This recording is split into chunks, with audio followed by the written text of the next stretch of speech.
उत्तर प्रदेश में भाजपा की प्रचंड बहुमत की एक बार फिर से सरकार बनी है। ऐसे में कोई ईवीएम का दोष दे रहा है तो कोई इलेक्शन कमीशन पर सवाल उठा रहा है, तो वहीं भाजपा के लोग जीत का मूल मंत्र बताने में जुटे हैं। आपको बता दें कि आजमगढ़ में 10 की 10 सीट भारतीय जनता पार्टी के पाले में नहीं गई। समाजवादी पार्टी यहां पर 10 सीट पर जीत दर्ज की। ऐसे में भाजपा नेताओं में थोड़ी मायूसी जरूर दिखी, लेकिन पूरे प्रदेश में सरकार बनने से भाजपा के लोगों के चेहरे खिले नजर आए। वहीं समाजवादी पार्टी के कार्यकर्ता आजमगढ़ सहित अंबेडकर नगर की सभी सीटें जीतने के बाद काफी आक्रोशित नजर आए। उनका कहना है कि भाजपा द्वारा चुनाव घोटाला करके जीता गया है। आइए सुनवाते हैं, सपा नेता और भाजपा नेता से बातचीत की गई तो उन्होंने क्या कुछ कहा। भाजपा की जीत का उत्तर प्रदेश में भाजपा ने जीत हासिल की है जो बड़ी, उसका मूल मंत्र क्या है? यह भारतीय जनता पार्टी पूर्ण रूप से गरीबों को समर्पित सरकार रही है और माफियाओं के ऊपर अंकुश लगाने की सरकार रही है। हमारे यहाँ का मूल मंत्र था कि गरीबों को हम महीने में 2 दिन राशन, यहाँ का राशन शासन प्रशासन। यहाँ के लोग, महिलाएं सुरक्षित थी, अपने घरों से निकलती थी।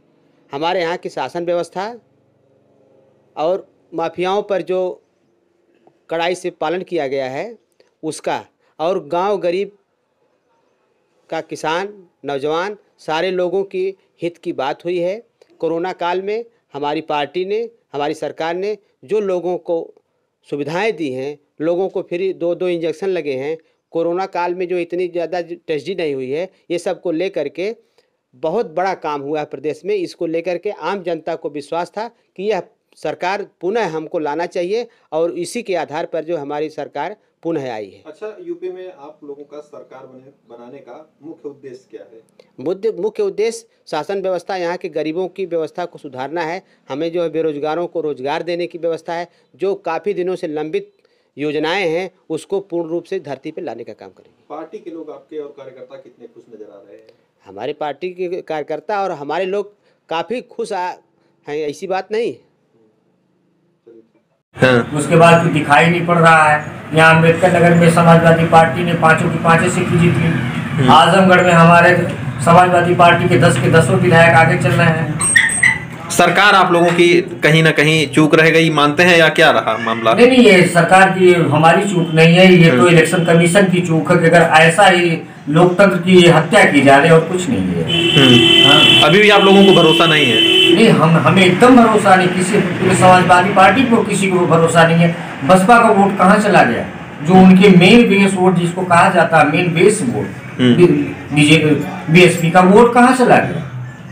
बसपा 0 पे चली जा रही है। कांग्रेस को हम मानते हैं उनके वोटर बीजेपी में, वो कांग्रेस का वोट बीजेपी में कन्वर्ट हो गया, लेकिन बसपा का वोट कहाँ गया? पूरे प्रदेश में बसपा 0 पे चली जा रही है। तो आप मानते हैं इलेक्शन कमीशन उनकी निष्पक्ष नहीं रहा? निष्पक्ष नहीं।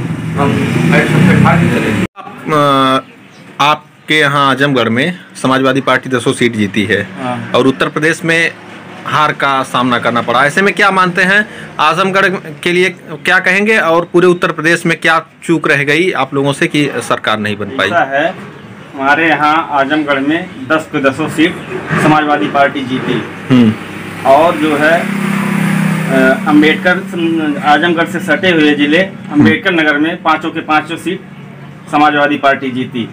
चूँकि यहाँ रह गए कि आप वहाँ परछाई में लोग रखा नहीं पाए, ईवीएम चोरी कर लिए। अच्छा, ईवीएम में गड़बड़ी? ईवीएम में चोरी करके और वोट जीत लिए और हमारे यहाँ रखवाली हुई, इसी नाते हम लोग यहाँ 10 सीट पे हावी रहे। अच्छा। हाँ, पूर्वांचल में हम लोगों का दबदबा है, पश्चिम में ये लोग चोरी किए।